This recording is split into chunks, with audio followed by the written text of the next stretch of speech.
99 news అనుక్షణం ప్రజల కోసం. ఈ రోజు ఖమ్మం జిల్లా పెనుబలి మండలం లింగగూడెం గ్రామానికి చెందిన కంచపు చిన్న వెంకన్న అనే రైతు మేకకు అరుదైన కాన్పు చేసిన సత్తుపల్లి 1962 సంచార వాహన సిబ్బంది.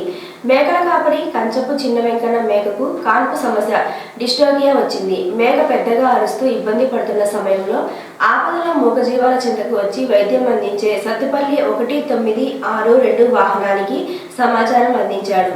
సమాచారం అందుకున్న సత్తుపల్లి 1962 వాహన సిబ్బంది పేరావిట్ పశు వైద్యుడు మల్లెల జగదీష్, హెల్పర్ సహాయకుడు షేక్ సుబానీ, డ్రైవర్ వేమూర్ మహాకవి హుటాహుటిన సంఘటన స్థలానికి చేరుకున్నారు. బాధపడుతున్న మేక సమస్యను గుర్తించిన వైద్యుడు అక్కడికక్కడే ఎంతో కష్టపడి క్షేమంగా కాన్పు చేశారు. కడుపులో ఉన్న 3 మేక పిల్లలను క్షేమంగా బయటకు తీశారు.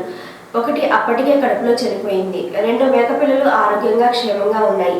3 మేక పిల్లలతో కాన్పు అరుదు. సత్తుపల్లి 1962 పశు సంచార వాహన సిబ్బందిని రైతు కాపరి చిన్న వెంకన్న, లింగగూడెం గ్రామస్తులు, 1962 జిల్లా మేనేజర్ ఆవులూరి దుర్గాప్రసాద్, 3 జిల్లాల్లో ఉన్న 108, 102, 1962 పశు సంచార వాహనాలు FHS లను 24 గంటలు పర్యవేక్షణ చేస్తున్న ప్రోగ్రామ్ మేనేజర్ షేక్ నజీరుద్దీన్ని అభినందించారు. 99 న్యూస్ అనుక్షణం ప్రజల కోసం.